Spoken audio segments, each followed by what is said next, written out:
All right, catcher, it's time to get to some work. Okay, we're going to focus on receiving, blocking, and footwork and throwing. We're going to have a lot of drills this week, along with next week to get you guys some work in. But all three of those things start with a good athletic stance. We're going to have the relaxed stance and the ready stance. Remember, the relaxed stance is a stance we get in when there's less than 2 strikes on a hitter and nobody on base. And the ready stance, what I call it, or the block throw stance, is anytime there's 2 strikes on a hitter or somebody on base. I got Houston right here demonstrating for me today.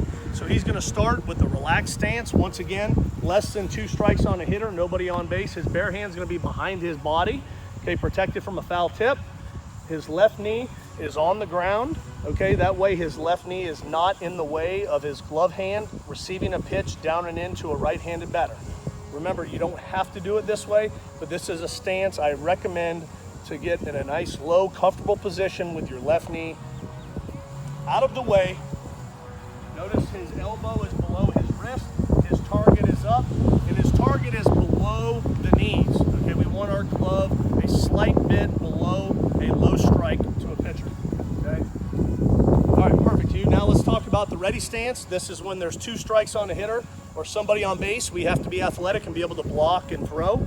So he's going to have his bare hand protected in this position, right by your cup, and his feet are wider than his shoulders. His chest is forward, his hips are back. Now his elbow is in front of his knee, so his knee is not in the way. It's a little bit, Hugh's very tough kid right here. This is gonna be tough for your sons and girls' legs, okay? His target, his elbow's below his wrist. He has a nice, good low target right below the knees of a hitter. Hugh, you can all right, time for some receiving drills. We're gonna do all of them from our relaxed stance right now to save your legs, okay? First thing Hugh's going to do when he gets in his stance is give a good low target right as the pitcher is in his or her release point. Okay, we want to relax our glove hand. All right, we're going to do that in a what we call a quarter turn position. So Hugh's going to be here. So when he does a quarter turn, he's going to take his glove down, relax his hand with his pinky towards the ground. Okay, why do we want to do this? Okay, is if the ball is to our left, outside our glove, or outside our knee rather, we can catch the ball in this position. What we don't want, a lot of time catchers, they relax their glove in this manner, and when the ball is down and into a righty, we do what we call a chicken wing. And that's when the ball can hit off the heel of your mitt, or you can get thumbed right here, and that hurts and you can be out for a couple weeks. So when we quarter turn, we're gonna get our glove, we're gonna relax our hand, get ready to receive, okay? And now when we receive the pitches, when it's a low pitch, we want to catch the bottom of the ball, and as we catch the bottom of the ball, we want to funnel the ball back up to the strike zone. So it's going to be back up. As we catch it, we're going to funnel, and we want to keep our glove facing the pitcher. All right, we're going to quarter turn again. Now we're going to catch a ball that's within our left shin guard, catching the ball this way, and as we catch the outside of the ball, we're going to catch it and funnel it back towards the middle. Catch a ball on the right side, do it again, give a little quarter turn. We're going to catch the outside of the ball and funnel back to the middle of the plate. Okay, on the high pitch, if it's a bona fide ball, we don't want to funnel. We just want to catch it, throw it back to the coach. But when it's a high pitch, we want to catch the top of the ball and funnel it back down.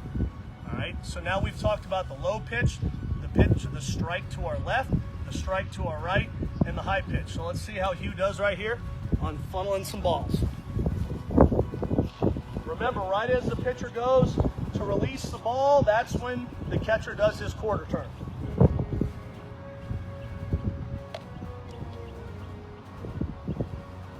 Good.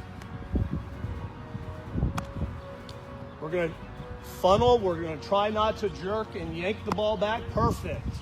Ball to your right. Okay, again, beat the ball to the spot, catch the outside of the ball. We're gonna do a low pitch. He's gonna quarter turn down. Give me a good target to start, quarter turn. Oh, that's a good strike anyways. Let me throw a little lower. Okay, one more time. Try not to jerk it up, funnel the ball back to middle. Good. All right, catchers, first blocking drill of the week. Okay, we call it 3-ball block. We're gonna position a ball right in the middle of home plate, 2 feet to the left, 2 feet to the right. All right, Houston's gonna be here demonstrating in his ready stance, a pitch down the middle. Ready, up. All right, notice when he does it, okay, he kicks his feet out wide. His knees are as wide as they could possibly be. Bare hands in a fist behind his glove. He's taking the tip of his mitt, shoving it in the ground. He's gonna sit up as tall as he can be and put his chin to his chest. Okay, that way when we block it down our midline, we're completely protected. Do it again, Hugh. One more time down the middle. Block. Good, chin to your chest. Perfect, his butt's off his heels. He wants to be the tallest backstop he can possibly be. Now, when we block a ball, you can relax. When we block a ball to our right or to our left, okay, the method in which we use is called the push, kick, and slide. We're gonna push with our lead, quad, and hip flexor down the first baseline. If the ball's to our left, we push down the third baseline. We wanna get in the same blocking position. We wanna stay square with our pitcher. If we don't end up getting down our midline, it's okay to funnel your lead shoulder, but we always wanna stay square with the pitcher. So Houston, when I say push, we're gonna block the ball to your right. Ready? Push. Good. Up. Now when we block the ball to our left, we're gonna push with our left quad over our left knee down the third baseline. Push. Good. We're gonna keep the tip of the mitt down, chin to your chest, sit up tall. Right now, the key is getting into a good blocking position, okay? Having every area protected, doing it correctly before we go to the next drill with a live ball. All right, time for some footwork drills here when throwing a runner out at second base. So what Houston's gonna do, he's gonna get in his good wide stance, his ready stance by splitting, go ahead, do it right now. Putting his cup right over the white line, feet shoulder width apart. He's gonna take his glove off and lay it on the ground even with his right toe. All right, he's gonna put his glove hand out in receiving position, his bare hand in a fist behind his glove like it is when he's down in a stance. We can do this from a slight bent knee position. You don't actually have to squat down. We can save our legs. All right, the first thing we're gonna do is we're gonna say quarter turn and catch it deep.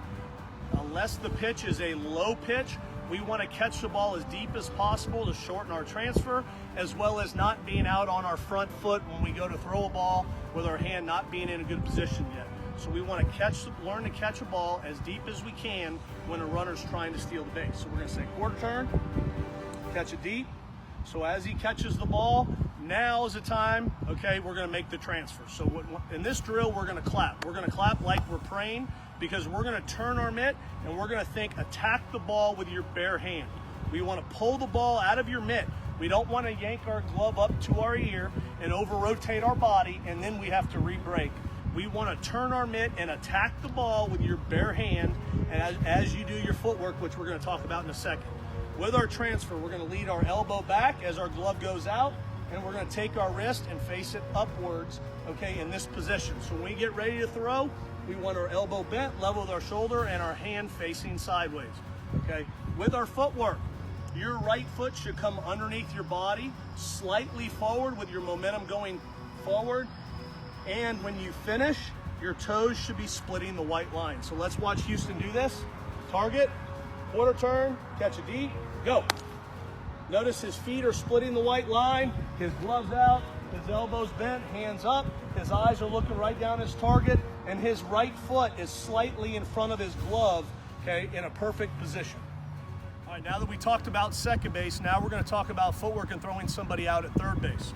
Okay, the footwork changes if it's a left-handed or a right-handed batter. If it's a left-handed batter, there's nobody in the right-handed batter's box to interfere with us, so we're gonna have a shorter footwork, okay, by taking the right foot in front, similar to what it's gonna look like when we throw to somebody out at second base. So Houston's gonna get in the receiving position, target, quarter turn, catch it deep, go.